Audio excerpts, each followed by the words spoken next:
Assalamualaikum warahmatullahi wabarakatuh. Di sini saya akan mempresentasikan tugas dari Bapak Hendra.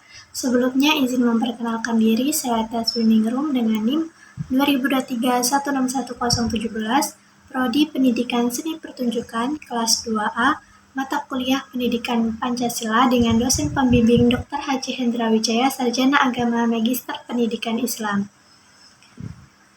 Di sini saya akan menjelaskan materi yang diberikan oleh dosen pembimbing, yaitu 1.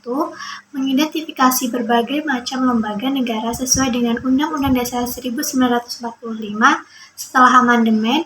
Yang kedua, menganalisis hasil-hasil peraturan perundang-undangan yang berkaitan dengan sistem politik atau demokrasi di era reformasi. Yang ketiga, memberikan berbagai contoh peraturan perundang-undangan yang bertentangan dengan semangat keadilan dan toleransi. Baik, berikut adalah penjelasan rinci mengenai materi tersebut. Materi yang pertama yaitu mengidentifikasi berbagai macam lembaga negara sesuai dengan Undang-Undang Dasar 1945 setelah amandemen. Setelah amandemen Undang-Undang Dasar 1945, struktur lembaga Indonesia mengalami perubahan signifikan.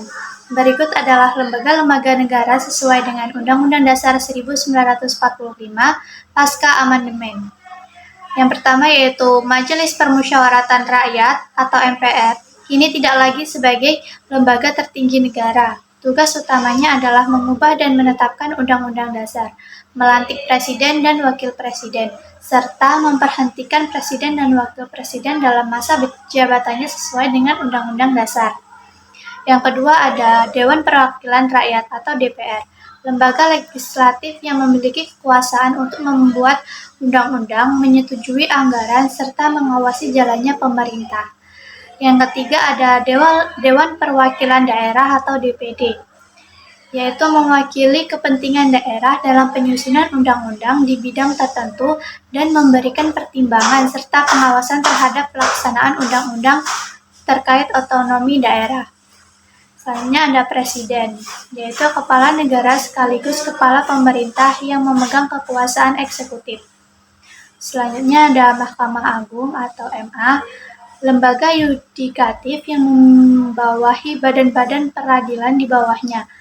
Mahkamah Agung memiliki kewenangan untuk mengadili pada tingkat kasasi serta menguji peraturan di bawah undang-undang. Selanjutnya ada Mahkamah Konstitusi atau MK, memiliki kewenangan menguji undang-undang terhadap Undang-Undang Dasar, memutuskan sengketa kewenangan lembaga negara, memutus pembubaran partai politik, dan memutus perselisihan tentang hasil pemilu. Yang selanjutnya ada Komisi Yudisial atau KY, lembaga yang bertugas mengawasi perilaku hakim dan mengajukan calon hakim agung. Yang terakhir ada Badan Pemeriksa Keuangan atau BPK, bertugas memeriksa pengelolaan dan tanggung jawab keuangan negara. Materi yang kedua yaitu menganalisis hasil-hasil peraturan perundang-undangan yang berkaitan dengan sistem politik, demokrasi di era reformasi. Pada era reformasi, sejumlah undang-undang telah dihasilkan untuk mendukung sistem politik demokrasi. Analisis beberapa di antaranya adalah yang pertama, Undang-Undang Nomor 32 Tahun 2004 tentang Pemerintahan Daerah telah diubah beberapa kali, terakhir dengan Undang-Undang Nomor 23 Tahun 2014. Meningkatkan otonomi daerah, memungkinkan pemilihan kepala daerah secara langsung yang meningkatkan partisipasi politik dan memperkuat demokrasi lokal. Yang kedua, Undang-Undang Nomor 2 Tahun 2008 tentang Partai Politik diubah dengan Undang-Undang Nomor 2 Tahun 2011, yaitu mengatur pendirian, pendaftaran, dan fungsi partai politik, serta keuangan partai politik. Peraturan ini memperjelas peran partai politik dalam sistem demokrasi dan memberikan dasar hukum yang lebih kuat bagi operasional partai politik. Yang ketiga, Undang-Undang Nomor 12 Tahun 2003 tentang Pemilu digantikan dengan UU Nomor 7 Tahun 2017, yaitu mengatur tentang pemilihan umum untuk memilih anggota legislatif dan eksekutif.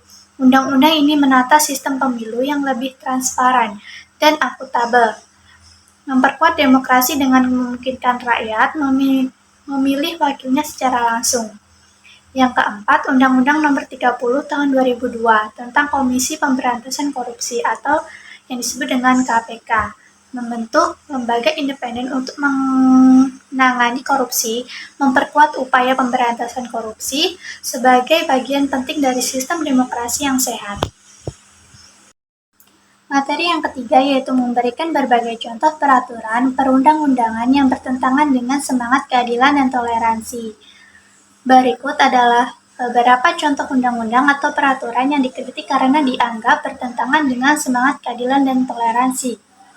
Yang pertama ada Undang-Undang Informasi dan Transaksi Elektronik atau UU ITE Nomor 11 Tahun 2008, diubah dengan Undang-Undang Nomor 19 Tahun 2016.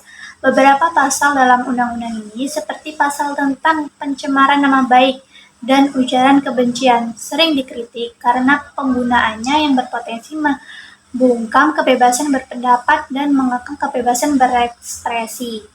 Yang kedua ada peraturan daerah atau perda syariah. Beberapa daerah menerapkan perda yang berdasarkan hukum syariah yang kadang-kadang mengesampingkan hak-hak kelompok minoritas dan tidak sesuai dengan prinsip toleransi dalam beragama masyarakat Indonesia.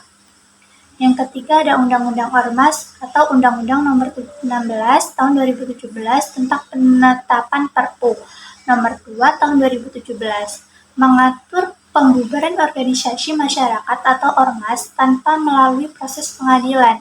Ini dianggap melanggar prinsip keadilan karena memberikan wewenang yang terlalu besar kepada pemerintah untuk membubarkan ormas tanpa proses hukum yang jelas. Kesimpulannya, dengan pemahaman ini kita dapat melihat bagaimana perkembangan hukum dan lembaga negara di Indonesia bertujuan untuk memperkuat demokrasi, meskipun masih ada tantangan dalam implementasi semangat keadilan dan toleransi. Sekian presentasi dari saya. Apabila ada salah kata, saya meminta maaf. Dan terima kasih kepada dosen pembimbing yang telah memberikan materi. Semoga kita dapat mengerti dan paham oleh materi tersebut. Wassalamualaikum warahmatullahi wabarakatuh.